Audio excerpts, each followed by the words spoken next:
Shurima. Velkolepá prosperující pouštní říše, které patří skoro jeden celý kontinent.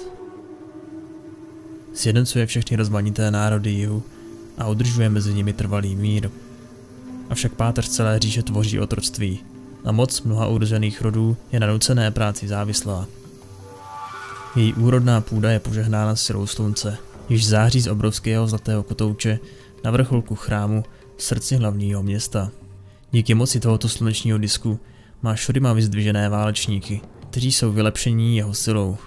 Například Nasus, skvělý válečný stratég, a jeho bratr, zuřivý válečník Renekton. Tito dva vydobili pro Shurimu nespočet vítězství. Shurima je největší říší ze všech. Vládne cílevědomý císař, bažící pomoci. Císařův nejmladší a nejméně oblíbený syn Azir nebude nikdy předurčen ke slávě. Má spoustu sourozenců a tak je jasné, že císařem nikdy nebude. Je to útlý chlapec, který svůj čas raději tráví pročítáním svitků z velké Nasusovy knihovny, než aby se cvičil v umění boje pod přísným vedením Renektona.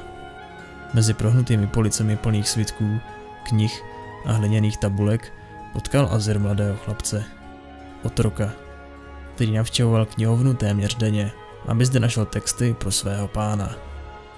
Otrokům v Shurimě bylo zakázáno mít jména, ale když se ti dva skamarádili, Azir tento zákon porušil a svému novému příteli dal jméno Zerat. Ten jenž se dělí. Časem nechal Zerata přiřadit ke svým osobním otrokům, avšak dával si pozor, aby ho na veřejnosti neoslovil jménem. Jedné noci zastavila císařská karavana doprovázená Renektonem u známé oázy. Azir a Zerat se uprostřed noci vytratili, aby mohli zakreslovat souhvězdí a hvězdné mapy, o kterých se dočetli ve velké knihovně. Zatímco se věnovali kreslení, karavana byla přepadena tajným spolkem zabijáků, které najali císařovi nepřátelé. Jeden ze zabijáků našel chlapce v poušti a podřízl by Azirovi hrdlo, kdyby Zerat nezasáhl a na vraha se nevrhl. Azirovi se podařilo uvolnit svou dýku a vrazil jí útočníkovi hluboko do krku. Azir se chopil mužova meče a spěchal zpět k oáze, ale než tam dorazil, zabijáci již byli poraženi. Renekton ochránil císaře a vrahy pobil, ale všichni Azirovi bratři byli zabiti. Azir řekl svému otci o Zeratově hrdinství a požádal jej, aby chlapce odměnil. Ale jeho slova nedopadla na úrodnou půdu. Pro císaře byl otrok méně než zrnko písku. Azir však přísahal, že Zerat jednou bude jeho bratrem. Ačkoliv byl Azir dědicem trůnu, jeho život visel na vlásku. Jeho otec jej nenáviděl, přál si, aby to byl on, kdo tehdy u oázy přišel o život, a ne jeho milovaní synové. Azir se začal cvičit v boji, neboť po útoku u oázy si uvědomil, jak moc v této oblasti zaostává. Renekton se chopil úkolu prince učit a pod jeho ochranou se Azir naučil ovládat meč a kopí, velet vojákům a porozumět průběhu bitvy. Mladý dědic povýšil Zerata, svého jediného důvěrného přítele, na svého pobočníka. Později se z něj po boku se Zeratem stal vládce Shurimy. Vládl pevnou, ale spravedlivou rukou. Zavedl nové zákony, aby vylepšil životní podmínky otroků. A sám připravoval plán, jak zrušit tisíciletou tradici a nakonec se všechny osvobodit. Držel tento plán v tajnosti i před Zeratem. Ačkoliv se ukázalo, že otázka otroctví se stala problémem v jejich přátelství. Otroctví tvořilo páteř říše a Shurima byla na nucené práci závislá. Tak pevné základy nelze zvrátit přes noc a Azirův plán by přišel vniveč, kdyby byl odhalen. Navzdory své touze jmenovat Zerata svým bratrem, tak Azir nemohl učinit, dokud nebudou všichni otroci svobodní. Zerat celé ty roky Azira chránil před politickými rivaly a radil mu s rozšiřováním říše. Azir se oženil a narodilo se mu mnoho dětí. Zerat podceňoval císařovu velkou vizi o největší říši, jakou kdy svět spatřil. Ale aby mohl být vládcem světa, musel se stát Azir neporazitelným. Bohem mezi lidmi. Zerat ho přesvědčil, aby se stal vyzdviženým. Říše dosáhla vrcholu moci a Azir oznámil, že postoupí rituál vyzdvižení, neboť nastal čas, aby stanul po boku Nasuse, Renektona a dalších slavných hrdinů. Mnohým se to rozhodnutí nezamlouvalo. Rituál vyzdvižení byl velice nebezpečný a byl určen pro ty, kdo jsou téměř na konci svých sil a kdo celý svůj život zasvětili Šurimě. Takže si jejich celoživotní služba zaslouží být odměněna vyzdvižením. Azir se však od svého uspěchaného rozhodnutí nenechal nikým odradit.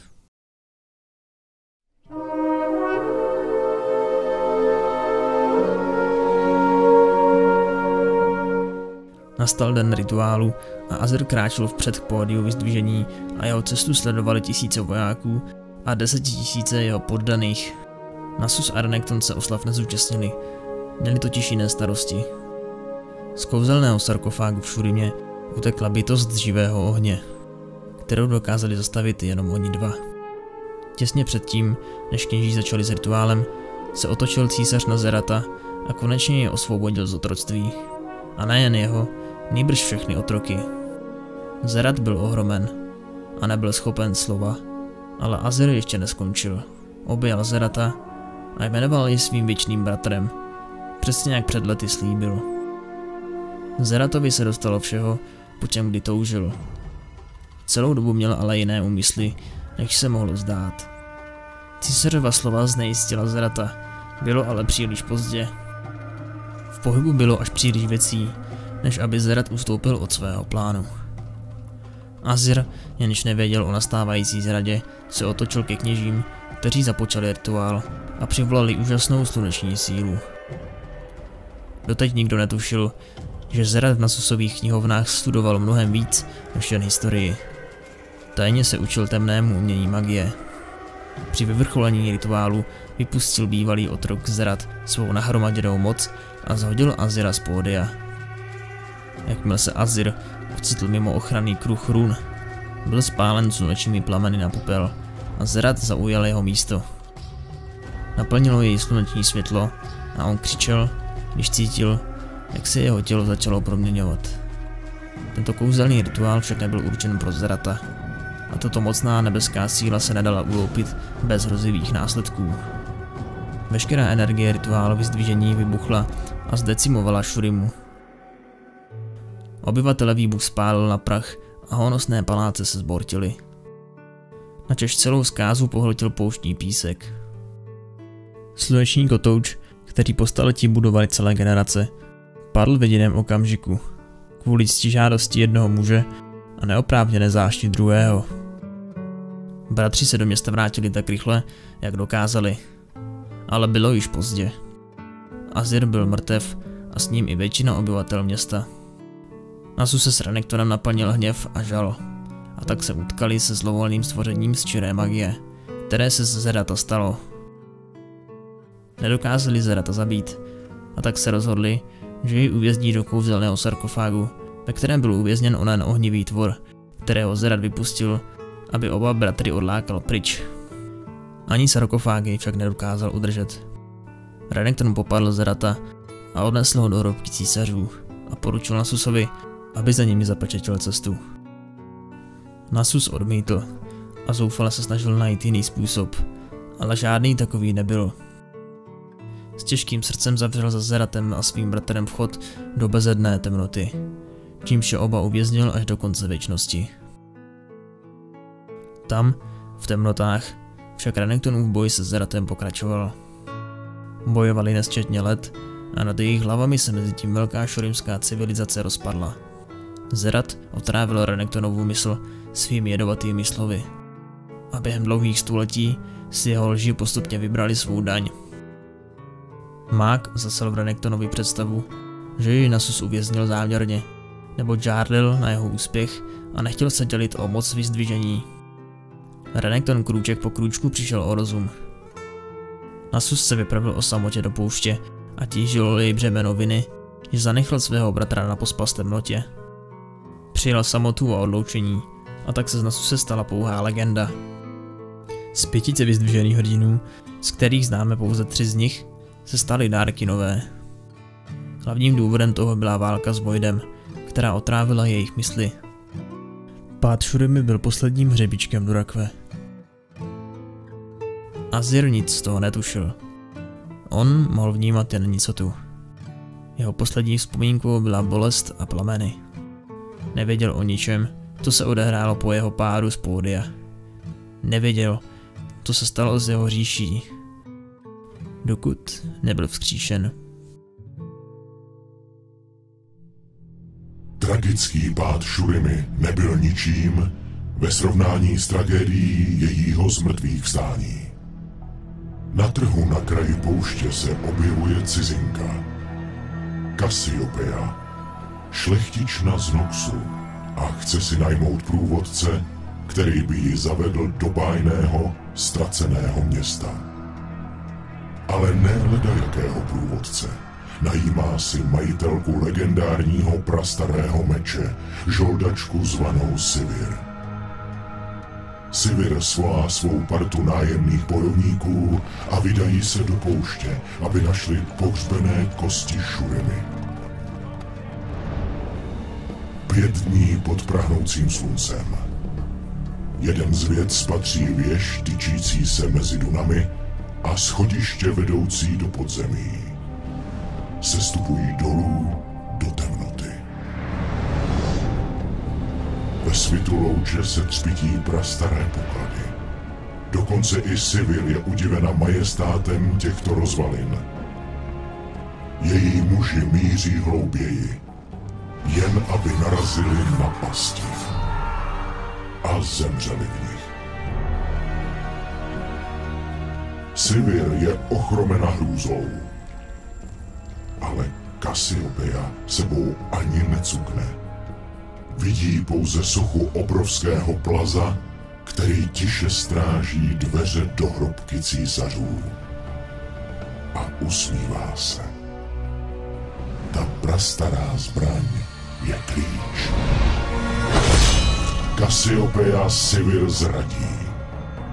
Sbírá Siviřin meč, vráží jej do záchodu. Spouští se strážcova kletba. Kamenný had ožívá. Sedře Cassiopeiu ve svých čelistech. Jed zžírá její tělo jako kyselina. Dveře hrobky se otevírají. Vychází Renekton, bratr, kterého jsem miloval a uzamknul, dovedený k naprosté nepříčinnosti. A za ním vychází Xerath, původce tohoto mučení. Mé selhání je kompletní. Sivir se vleče pryč. Životodárná krev jí brýští z ran. A pak podléhá temnotě. Zatímco Sivir leží zrazená a krvácející, děje se něco neuvěřitelného, neboť ačkoliv to neví, je Sivir poslední z potomků ztraceného šurimského císaře Azira. A zatímco se její krev vsakuje do prastarých písků, probouzí se k životu hlubiná magie. Vzkříšení. Nejdřív Azirova mysl, pak jeho tělo, vyrváno ze zapomnění, aby bylo znovu zrozeno. Pak spatří Sivir. Podivuje se jejímu obličeji. Vidí v této dceři Shurimy sám sebe. V tom okamžiku nemá na císařství či rituály ani pomyšlení. Ví jen jediné, potřebuje jeho pomoc. Musí ji donést do oázy úsvitu, matky života. Čichá k vodě, voní životem. Modlí se, aby nebylo pozdě. Ani se mu nesní, že by si on, nejslavnější císař Shurimy, mohl konečně vysloužit své vyzdvižení a přivést zpět své zničené město. Ani se neodvažuje snít, že pokud by dokázal zachránit ji, mohl by je Azir zachránit všechny.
Několik tisíciletí po pádu Shurimy ho oživila krev jeho posledního potomka v troskách chrámu.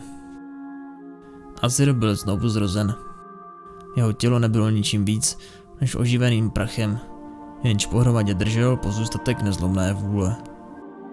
Sluneční disk byl znovu vstyčen k obloze a na císařův pokyn se zaplnily chrámové studny blahodárnou vodou.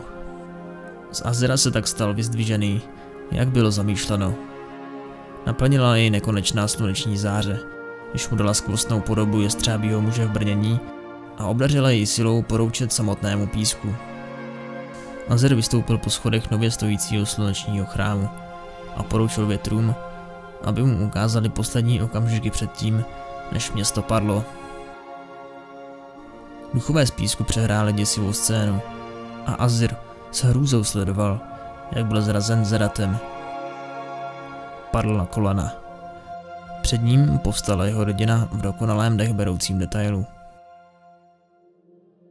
Jeho žena, čekající další dítě, jeho stydlivá dcerka, svírající matčinu ruku. Jeho syn, hrdě stojící mladík, jenž brzy bude mužem. Azir s hrůzou sledoval, jak se mění výraz v jejich tváři. Ačkoliv věděl, co přijde, nedokázal odvrátit zrak. Jeho dcera si zakryla obličej záhyby šatů jeho ženy a jeho syn sáhal s křikem po zbrani. Neviditelná síla je rozprášila v naprostou nicotu. Plakal, když sledoval, jak byla zavražděna jeho rodina a podlý muž ho připravil o všechno. Azir vystoupil až na poslední schod před pódiem, kde se odehrála ona zrada, a sledoval, jak se před ním odehrává celá scéna z písku. Viděl sám sebe jako smrtelníka, jak je pozvednut do výše pod slunečním kotoučem. Ruce rozpřažené a záda prohnutá. Na ten okamžik si vzpomínal, proudila skrz něj síla a naplňovala jej božskou mocí. Objevila se další písečná postava. Jeho věrný druh, mák Zerat. Jeho přítel vypustil tiché zašeptání a Azir sledoval sám sebe, jak se roztříštil jako skleněná tabulka a následně vybuchl do tisíců písečných zrnek. Tak tohle zabilo jeho lid. Až nyní, o tisícovky let později, pochopil tu příšernou nenávist, kterou k němu Zerat choval. Azir pozvedl ruku a z písku u schodiště vyzdvižení náhle povstala armáda jeho nejlepších vojáků. Zereth, the time of your judgment has come.